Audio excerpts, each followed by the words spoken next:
미혹해서 속이고 지옥으로 끌고 가서 영원토록 그 영혼을 지배하고 주장하고자 하는 신이 있단 말이에요. 그 신을 하나님이라고 지금 오해하고 있는 거예요. 그래서 이제 두 하나님이 있으니까 권능도 두 가지가 있을 수밖에 없어요. 참 하나님의 권능이 있을 것이고 거짓 하나님도 마귀도 권세가 있는 거거든요.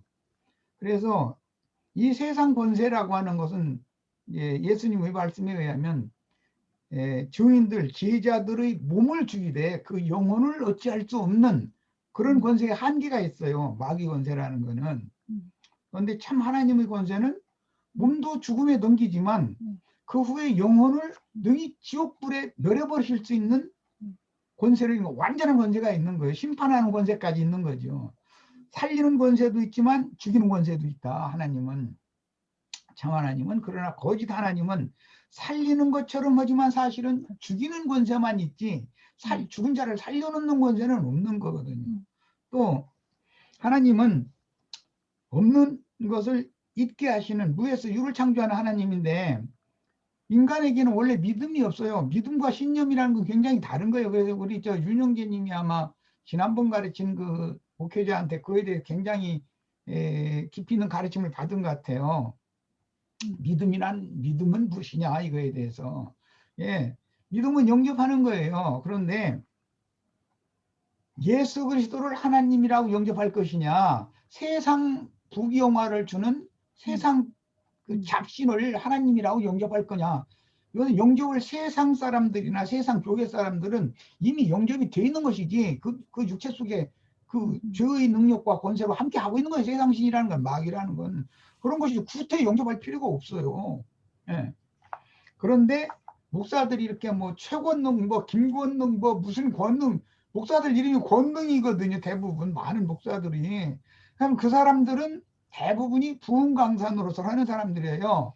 그러면서 이제 강대상에 서서 막 손 이렇게 내밀어가면서 불 받으라 막 이렇게 하거든요. 그럼 손가락에서 막 불 나가는 거지 뭐. 이제 그게 권능을 이렇게 받는 거라고 또 생각을 하고 막 기뻐 뛰고 그러다 막 뒤로 나자빠지고 울고 불고다가 저 뒷편에서 둥그러가지고 진동이 일어나 뛰나 뭐 했더나 해가면서 막 강대상 압박하고 이렇게 굴러서 오면은 여기 은혜 받은 분 있다고, 오늘 성령 받은 분 있다고 올라오시라고 하면 와서 짜고 하는 건지 뭐 진짜로 그래서 그런 건지 몰라도 막 마이크 붙잡고 막 엉엉 울어가면서 남자가 창피하지도 않는지 많은 사람 만무 중에서 막 그냥 뭐 엉엉 꺽꺽 울어대가면서 하나님께서 막 오늘 나에게는 권능으로 임하셨다고 막 이래서 하면 그게 말하자면 우리 김명수 자매가 말하는 것이 이게 배나 더 깊은 지옥에 빠지는 권능을 받은 거거든요. 그게 권능은 하나님도 주시고, 하나님이 주시는 권능은 어떤 믿음을 속에서 받아들이도록, 믿음이신 그리스도, 믿음이는 그리스도 자신이니까 주님의 믿음을 받아들여 가지고 없던 죽었던 자가 살아난 영원한 생명으로 해서 소송되게 하는 그런 권능이 있고, 하나님, 참 하나님에게는, 마귀에게는 멀쩡한 사람 다 잡아다가 지옥으로 끌어가는 권능이 있다는 거죠. 그러니까 이제 이런 것을 생각을 하시면 말씀의 양면성인데, 말씀을 인간의 관점으로 천연적인 사람의 육신의 생각으로 해석을 하면 또 그 해석도 맞아 들어가요. 그쪽으로 쭉 풀어나가면 또 그것도 맞거든요. 그래서 이게 똑같은 말씀을 가지고 누구는 심판에 들어가고 똑같은 말씀을 가지고 누구는 영원한 생명에 들어간다는 거예요. 이런 것을 오늘 권능을 나누는 이 시간에 좀 같이 좀 생각을 해보셨으면 하는 생각이고요. 우리 박영재 님이 지금 이제 처음에 그 질문을 듣자마자 이제 처음에 말씀을 시작을 했는데 굉장히 중요한 얘기를 했어요. 천신들이라는 용어가 공동 번역에 나와요. 다른 번역에서는 그렇게 번역하지 않았어요. 천신들이라는 것은 하늘의 천사들이다, 이제 이런 개념으로 한 말인데, 공동 번역은 로마교의 사상을 대변하기 때문에 천사를 숭배하는 사상이 그들이 일반적인 그들의 신앙이기 때문에 번역도 그렇게 한 거예요. 그런데 천신들은 빛의 천사들도 있지만 어둠의 천사도 있는 것인데 이것을 구분을 나누면 안 된다는 거죠. 하나님은 빛의 천사만 난 것이 아니라 어둠의 천사들도 낳고 어둠의 천사들을, 그래서 하나님은 빛도 창조하셨지만 어둠도 창조하신 거예요. 필요해서 그런 거예요. 그런 게 이런 양면을 잘 생각을 하시면서 성경을 읽을 때는 이것은 빛의 사자를 말하는 용어다. 천사를 말해도 이것은 어둠의 권자, 어둠의 천사를 말하는 거다라는 걸 그야말로 오늘 말씀들 나눈 것처럼 분별해 가면서 읽으시면 되겠어요. 성경을 읽을 때는 다 양면성이 있기 때문에 정확한 분별이 필요합니다. 여기까지 해서 마치겠습니다. 저기 내일 잔치집에서들 다 만나요. 얼굴들 좀 보자고. 이렇게 뭐 팔꿈치 인사를 하더라도 그건 상황이 그러니까 할 수 없으니까 그건 그거고, 얼굴도 그처럼 만나는 거고 그건 또 다르잖아. 우리 집에 오고 싶어도 지금은 4명밖에 못 모인다고 그러고 뭐 오늘 뉴스 들어봤더니 오늘은 좀 줄어나기 같아. 500 몇 명이라고 막 이래가 이제 거의 포기하다시피 해서 나도 이제는 뭐 할 수 없어. 그럴지라도 우리는 여기 대응을 잘 해야죠.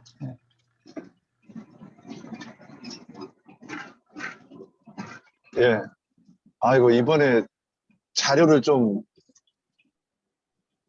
미리 올리려고 했는데 제가 태블릿을 잘못 다뤄가지고 3일 전부터 그걸 못 올려가지고 저도 제대로 공부를 좀 못했고 하여튼 좀 그렇게 했었는데 좀 늦어가지고 하여튼 죄송하고, 그래도 오늘 이렇게 풍성하게 그 시간을 막 이렇게 좀 줄여야 되는데 막 이럴 정도로 이렇게 참여를 해주셔가지고 하여튼 서문이 만극하고 백골이 난강이 옵니다. 다음에도 이렇게 풍성하기를 바랍니다. 감사하며